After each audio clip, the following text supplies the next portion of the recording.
Shalom. Saat ini saya ingin membagikan firman Tuhan tentang persembahan persepuluhan. Apakah di masa perjanjian baru persembahan persepuluhan masih perlu diberikan atau tidak? Kita akan melihat di Alkitab, yaitu di Alkitab Perjanjian Baru. Sebelum kita membuka tentang persembahan persepuluhan di Alkitab Perjanjian Baru, di mana firman Tuhan berkata di dalam Matius 18 ayat 16, "Jika ia tidak mendengarkan engkau, bawalah seorang atau dua orang lagi, supaya atas keterangan dua atau tiga orang saksi perkara itu tidak disangsikan." Ibrani 10 ayat 8, "Jika ada orang yang menolak hukum Musa, ia dihukum mati tanpa belas kasihan atas keterangan dua atau tiga orang saksi." Jadi firman Tuhan berkata, atas keterangan dua atau tiga orang saksi suatu perkara sah. Jadi kalau hanya satu saksi aja atau satu bukti saja, maka suatu perkara belum sah. Tetapi bila ada dua saksi atau dua bukti, paling sedikit dua saksi atau dua bukti, maka perkara tersebut sah. Kita akan melihat di dalam Matius 23 ayat 23. "Celakalah kamu, hai ahli-ahli Taurat dan orang-orang Farisi, hai kamu orang-orang munafik, sebab persepuluhan dari selasi ada semanis dan cinta kamu bayar. Tetapi yang terpenting dalam hukum Taurat kamu abaikan, yaitu keadilan dan belas kasihan dan kesetiaan. Yang satu harus dilakukan dan yang lain jangan diabaikan." Amin. Di sini di dalam kitab Matius dikatakan bahwa Tuhan Yesus menegur ahli-ahli Taurat dan orang-orang Farisi karena mereka memberikan persepuluhan atau memberikan persembahan persepuluhan, tetapi mereka mengabaikan keadilan, belas kasihan, dan kesetiaan. Dan Tuhan Yesus berkata bahwa yang satu harus dilakukan, yang lain jangan diabaikan. Artinya bahwa persepuluhan itu harus dilakukan, tetapi keadilan, belas kasihan, dan kesetiaan juga harus dilakukan. Jadi jangan hanya melakukan satu saja, yaitu persepuluhan saja, memberikan persepuluhan. Tetapi keadilan, belas kasihan, dan kesetiaan tidak dilakukan. Jadi kedua-duanya harus dilakukan. Seperti yang Tuhan Yesus katakan, Tuhan Yesus berkata, yang satu harus dilakukan, yang lain jangan diabaikan. Artinya dua-duanya harus dilakukan. Nah, itu adalah perkataan Tuhan Yesus kepada ahli-ahli Taurat dan orang-orang Farisi. Ya, bahwa mereka harus melakukan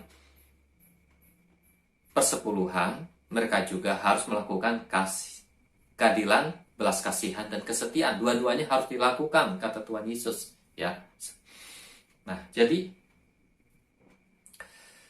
di sini Tuhan Yesus menegur ahli-ahli Taurat dan orang-orang Farisi, tetapi firman Tuhan ini bukan hanya untuk ahli-ahli Taurat dan orang-orang Farisi. Ya, firman Tuhan ini adalah untuk orang-orang percaya. Ya, bukan untuk ahli-ahli Taurat dan orang-orang Farisi. Kalau kita perhatikan kata-kata ini, ya, Tuhan Yesus itu ngomong. Ya, memang Tuhan Yesus sedang ngomong sama orang ahli-ahli Taurat dan orang-orang Farisi, tapi firman Tuhan ini juga tertuju untuk orang-orang percaya, ya, untuk semua orang yang membaca Alkitab, untuk umat Tuhan. Ya, Tuhan Yesus ngomong seperti itu.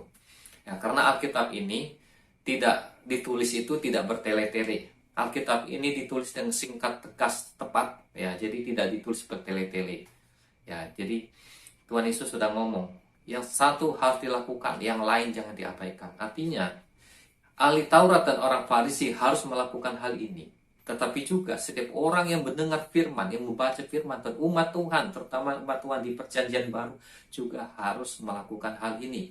Jadi ini bukan hanya untuk ahli-ahli Taurat dan orang-orang Farisi, dan bukan hanya untuk orang-orang yang pegang hukum Taurat saja, ya, tetapi untuk umat Tuhan, orang-orang Perjanjian Baru, atau untuk gereja Tuhan. Karena Tuhan ngomong di sini, ya. Tuhan tidak bilang, ini hanya khusus untuk ahli Taurat dan orang-orang Farisi, tetapi murid-muridku tidak. Tuhan Yesus nggak ngomong begitu, ya. Tapi dia bilang, ya satu harus dilakukan, yang lain jangan diabaikan. Artinya dia ngomong untuk semua orang, ya. Artinya setiap orang yang baca Alkitab, setiap orang yang mendengar firman umat Allah, ini berarti dia juga harus melakukan ini firman. Ini adalah perkataan Tuhan Yesus, ya, tidak bisa ditambah, tidak bisa dikurangi. Dan setiap orang yang menambahi firman Tuhan, yang mengurangi firman Tuhan, akan berhadapan dengan Tuhan Yesus. Ya, bukan berhadapan dengan manusia, tapi berhadapan dengan Tuhan Yesus. Ya, karena firman ini adalah firman Tuhan Yesus. Ya, ditulis oleh rasul-rasul, ya, tapi dengan ilham Roh Kudus, dengan perintah dorongan dari Tuhan Yesus. Nah, jadi di sini Matius ini adalah seorang rasul, ya, dia sudah menulis tentang hal ini. Ya, dia adalah seorang saksi. Tetapi kalau hanya kitab Matius ini saja yang menulis, tapi di kitab-kitab lain tidak menulis, ini belum sah. Ya, ini belum bisa kuat hukumnya, aturannya. Seperti tadi firman Tuhan katakan, atas keterangan 2 atau 3 orang saksi suatu perkara baru sah.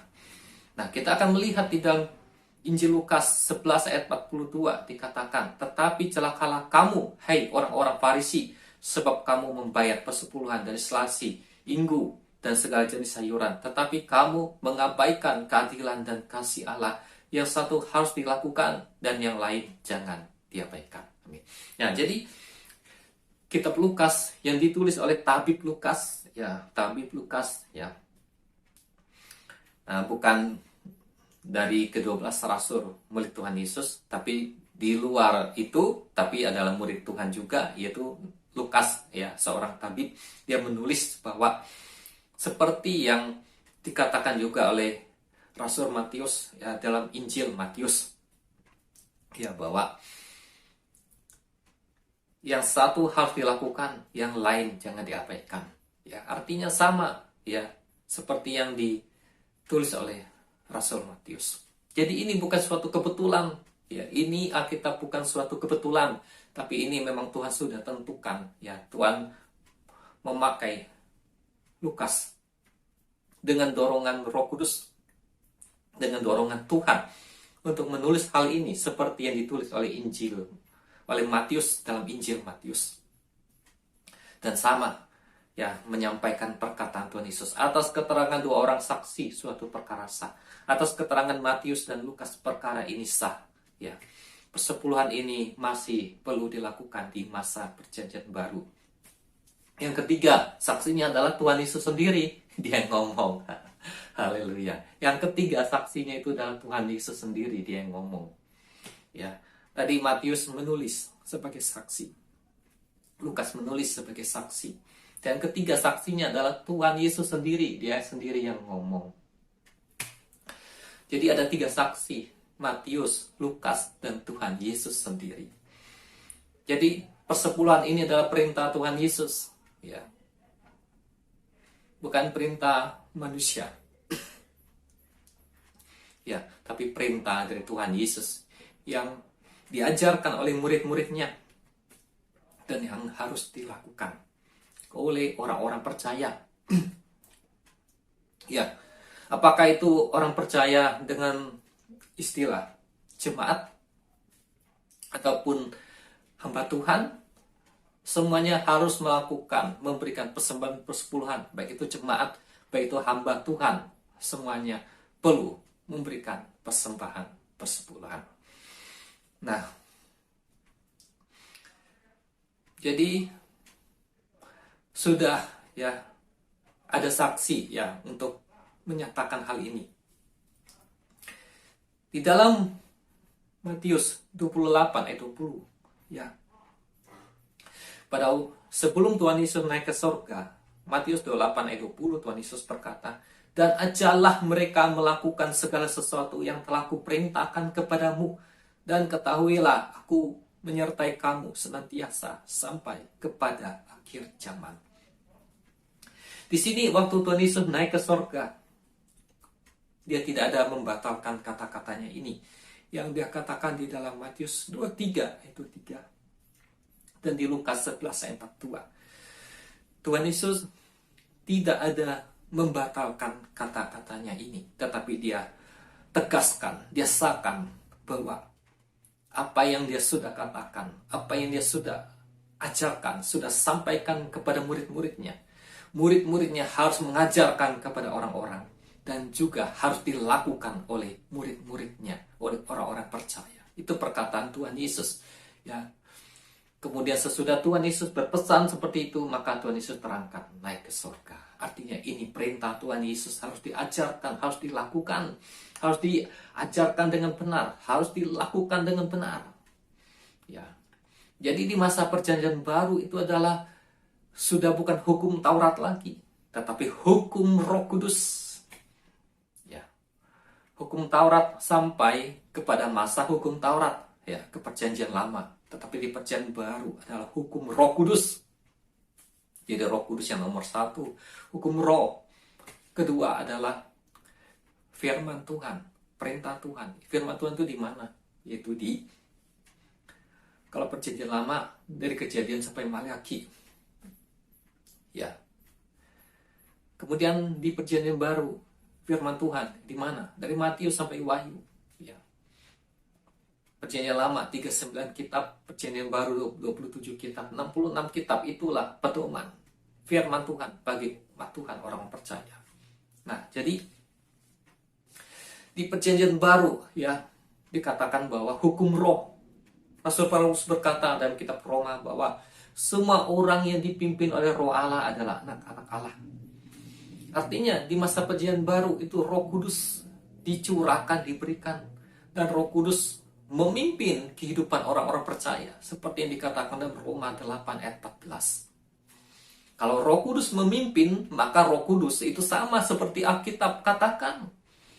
Tidak ada perbedaan, ya. Karena Alkitab ini ditulis dari pewahyuan Roh Kudus, dari ilham Roh Kudus, dari pimpinan Roh Kudus kepada para nabi, kepada para rasul. Jadi kalau Roh Kudus memimpin, artinya sesuai Alkitab.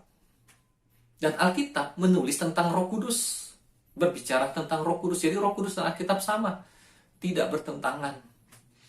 Ya, jadi di masa perjanjian baru itu adalah hukum Roh seperti yang dikatakan dalam Alkitab. Di dalam firman Tuhan dikatakan, aku akan mengadakan perjanjian yang baru. Aku akan memberikan Rohku di dalam hati mereka, dan Rohku akan mengajar mereka. Aku akan mengajar mereka sehingga mereka masing-masing mengenal aku. Nah, itu adalah Roh Kudus yang mengajar. Nah, jadi di perjanjian baru persepuluhannya adalah menurut hukum Roh, tidak menurut hukum Taurat. Ya, artinya menurut hukum Roh. Artinya Roh Kudus yang akan memimpin orang percaya untuk memberikan persembahan persepuluhan itu. Kemana dia akan memberikan, kemana dia akan menyalurkan, itu Roh Kudus yang memimpin, yang mengatur. Ya, bukan menurut suatu ketentuan, harus kasih kepada orang ini, harus kasih ke tempat ini, harus kasih. Bukan. Ya, itu adalah aturan manusia. Ya, itu adalah suatu peraturan manusia, peraturan yang dibuat oleh manusia. Tetapi kalau hukum Roh Kudus itu ada dalam hati, maka Roh Kudus itu akan memimpin, menuntun untuk kita kasih persepuluhan. Karena itu sebelum kita kasih persepuluhan, kita harus berdoa sama Tuhan, minta pimpinan Tuhan. Tuhan, saya mau kasih persepuluhan ini dari penghasilan saya, dari apa yang saya dapatkan, dari berkat yang Kau berikan kepada saya. Saya mau kasih persepuluhan Tuhan. Tuhan pimpin saya kemana saya akan memberikan, menyalurkan persepuluhan ini. Dalam nama Tuhan Yesus. Amin. Kita harus berdoa dengan iman, yakin. Minta pimpinan Tuhan. Ya, maka Tuhan akan memimpin kita, menuntun kita. Atau istilahnya Roh Kudus akan memimpin kita, menuntun kita. Kemana kita akan salurkan. Tiba-tiba ada dorongan di dalam hati kita. Oh, saya harus kasih kepada mungkin bisa ya kepada seorang hamba Tuhan ini, atau kepada seorang pekerja di gereja ini, atau mungkin saya akan memberikan ke gereja ini, atau ke suatu yayasan ini, ataupun kepada seseorang. Itu bisa, ya, itu tergantung Roh Kudus yang memimpin. Karena itu dikatakan bahwa di masa perjanjian baru ini hukum Roh, itu Roh Kudus yang memimpin. Artinya kalau Roh Kudus memimpin, itu Tuhan yang memimpin, Tuhan yang menyuruh, bukan manusia. Ya, jadi Kalau kita kasih persepuluhan, kita tanya sama Tuhan dulu. Tanya sama Tuhan Yesus, tanya sama Roh Kudus, tanya sama Bapa yang di surga. Tanya dalam nama Tuhan Yesus. Tuhan, saya akan kasih persepuluhan. Berapa banyak yang perlu saya akan kasih dan kemana saya akan salurkan. Saya minta pimpinan Tuhan. Jadi kita harus tanya Tuhan. Bahkan untuk jumlahnya pun kita juga bisa tanya sama Tuhan. Walaupun namanya persepuluhan itu 10%. Ya, tapi kita juga bisa tanya sama Tuhan berapa banyak yang perlu saya kasih gitu. Bisa juga seperti itu. Dan kita tanya sama Tuhan kemana kita akan salurkan itu persepuluhan. Jadi kalau kita tanya sama Tuhan apakah itu salah? Tidak. Justru itu yang harus kita lakukan. Itu adalah kita harus punya suatu komunikasi sama Tuhan. Justru yang salah adalah kita tidak tanya sama Tuhan. Jadi kalau kita tanya sama Tuhan, mau kasih persepuluhan Tuhan, kemana saya akan memberikan persembahan persepuluhan ini? Saya minta petunjuk Tuhan dalam nama Tuhan Yesus. Amin. Nah, di situ kita belajar punya hubungan sama Tuhan dengan Roh Kudus. Belajar untuk mendengarkan suara Tuhan. Belajar untuk peka. Belajar untuk dipimpin oleh Roh Kudus. Artinya kita digambarkan itu seperti orang yang pakai mata untuk melihat itu secara rohani, ya. Pakai telinga secara rohani itu mendengar. Artinya dia bisa berjalan dengan baik. Tapi kalau tidak pakai mata atau tidak pakai telinga, kalau berjalan, ya, kalau ada lubang dia terperosok ke dalam. Kalau ada kotoran dia injak kotoran. Nah, itu arti gambaran secara rohaninya. Jadi kita harus tanya Tuhan dulu. Tanya Tuhan dulu, ya. Tanya Roh Kudus dulu. Nah, itulah yang dikatakan bahwa hidupnya dipimpin oleh Roh. Hidupnya dipimpin oleh Tuhan karena dia tanya sama Tuhan. Jadi kalau tanya sama Tuhan, bisa nggak kita dapat sesuatu dari Tuhan? Ya pasti bisa kalau kita punya iman, kalau kita sungguh-sungguh tanya sama Tuhan, apalagi kita tekun sama Tuhan nanya. Memang sih kita tanya sama Tuhan, tiba-tiba nggak langsung langsung ada suara, langsung cepat begitu. Bisa juga ada yang seperti itu, tapi bisa juga tidak. Tetapi kita tanya, tekun kalau kita punya niat, punya hati, mau tanya sama Tuhan, ingin dapat petunjuk dari Tuhan, kita berusaha, tekun, pasti dapat gitu. Karena firman Tuhan berkata, yang meminta akan menerima, yang mencari akan mendapat, yang mengetok pintu, baginya pintu akan dibukakan. Amin. Jadi kalau punya iman ya pasti jadi sesuai dengan iman orang tersebut. Ya, jadi sesuai dengan imannya. Nah, jadi bisa tanya sama Tuhan, bisa. Tekun belajar. Nah, disitulah kita belajar bertanya sama Tuhan. Tekun. Mungkin ketika kita bertanya nggak langsung dapat, tapi kita tekun. Nah, kita bisa. Nah, Tuhan akan mengajar kita. Tuhan juga akan memampukan kita. Jadi bisa kita tanya sama Tuhan. Ya, Tuhan, saya minta petunjuk Tuhan. Berikan petunjuk. Ya. Kemana saya akan memberikan?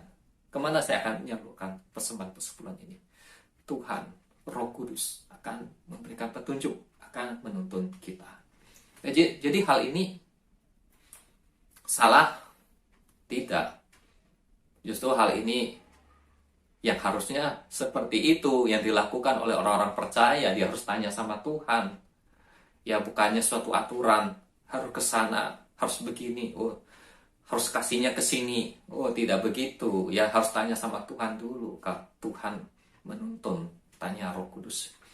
Jadi yang benar, kita harus belajar sama Tuhan, belajar sama Roh Kudus. Seperti seorang anak dengan Bapa, dia harus komunikasi, dia harus dekat, dia harus mendengar suara Bapaknya, suara Tuhan yang menuntun dia. Di dalam Injil Yohanes pasal 10 dikatakan bahwa domba-dombaku mendengarkan suaraku. Jadi domba Tuhan, umat Tuhan itu mendengarkan arahan Tuhan, mendengarkan pimpinan Tuhan, mendengarkan pimpinan Roh Kudus, sehingga dia bisa melakukan dengan tepat, dengan benar. Apabila persembahan persepuluhan ini kita berikan dengan benar, dengan tepat sesuai kehendak Tuhan, maka itu seperti taburan benih di tanah yang subur, di tanah yang tepat, sehingga apa yang kita tabur tidak sia-sia, tapi boleh berguna, boleh memberkati banyak orang, boleh memuliakan nama Tuhan.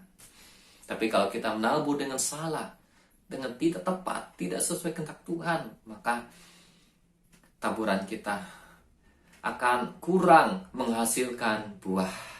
Ya, tapi kalau kita menabur dengan tepat sesuai kehendak Tuhan, maka taburan kita istilahnya itu di tanah yang subur, ya, sehingga menghasilkan buah, memberkati banyak orang, memuliakan Tuhan.